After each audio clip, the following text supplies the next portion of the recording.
Okay. Emana ambalo update na-ekwu na onwe one pastor arrested. You got to go know a popular pastor for na Southeast. No pastor ya nkwa afe.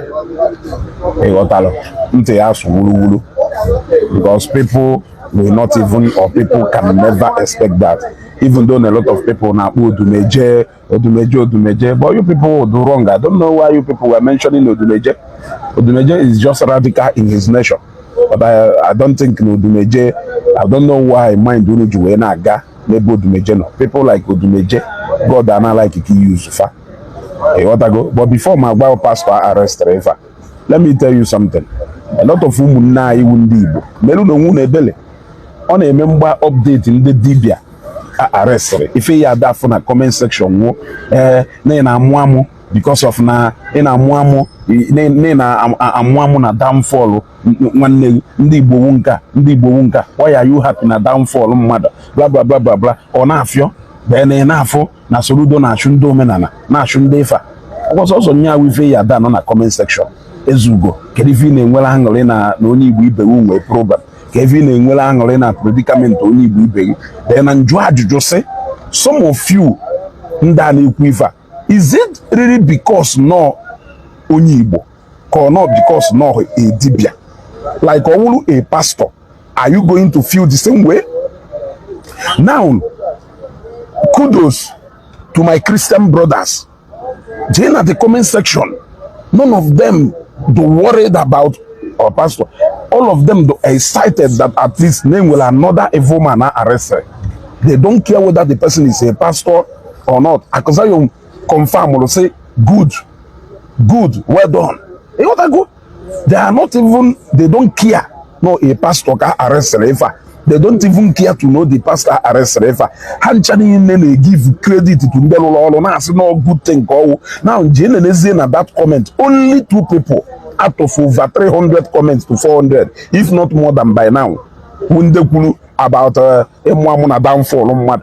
Ndeni na-ekwuzi ezugo na amụamụ na downfall mmadụ na asị m ezugo tụọ video ezugo kpa afọ onye a ezugo tụọ video ezugo kpa afọ onye a efuru ya ọ na-ifo na aghụghọ ka ọwụ ọ na-ifo na aghụghọ ka ọwụ na ife ụfọdụ n'ime unu na-etiri mkpu ezugo na obi niile enweke obi aṅụrị na ọwụrụ na onye Igbo nwee nsogbu wụ because no ndị dibịa ka ha na-ejide ndị dibịa ka ha na-ejide sinsi ya na-ekpere ha ụwụ ka ejide a pastor wee juzie pastor ahụ ọ na ọ bụla onye Igbo ka ọwụ ejide pastor kiti nwebe aṅụrị kiti ejidere pastor inwebe na aṅụrị mana nwa dibịa ịma na nna achọ downfall mmadụ ife ọ na-aghọ abagị now to answer your question onwe pastor emere arrest ka m gwa ya onwere pastor emere arrest ajọsọ nsị ka m were wee test unu wee marụ na no actually na unu na-ewe iwe na ezugo na amọkụ ndị na amọkụ my fellow Igbo people ka ọ nọ niile ewe iwe nnọọ na nna enwe aṅụrị na onye Igbo ba na problem ka ọ nọ because na ọnwa dibịa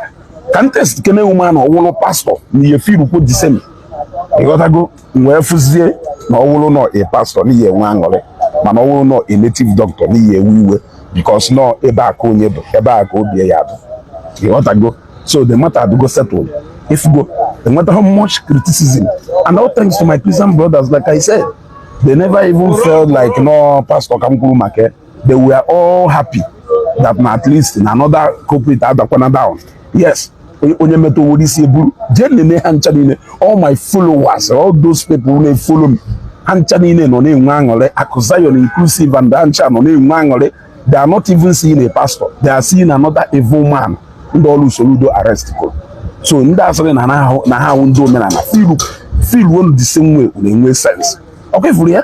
Ondo ka ibe mu na-eme ha nọ na arrest a pastor nwodo onye n'ime ha kọba na mọnụ ife ha na-enwere aṅụrị iwezugo biko tụọ picture na anyị tụọ video na anyị chọrọ efe ebe na ụmụ nwa ndị na-asị na nna nwa m na downfall mmadụ unu bidozie nwebezi aṅụrị na nka unu duzie very happy na nka duzie ịga ka m drop video duzie ịga ka m drop afọ onye a unu wee wuri wee mee ejemeje onwe ife ọzọ unu ji achọ ka m drop afọ ya na nwoke unu wee wuri wee jee ejemeje mgbanụ ntọ ọnụ onwe pastor ejite I just ensure can we wait test can we is it only no nya you need a wangle in a downfall of your fellow Igbo man? Is it because no dibia with your plug no a barka your feet lie or will you feel the same na ọwụrụkwa a pastor?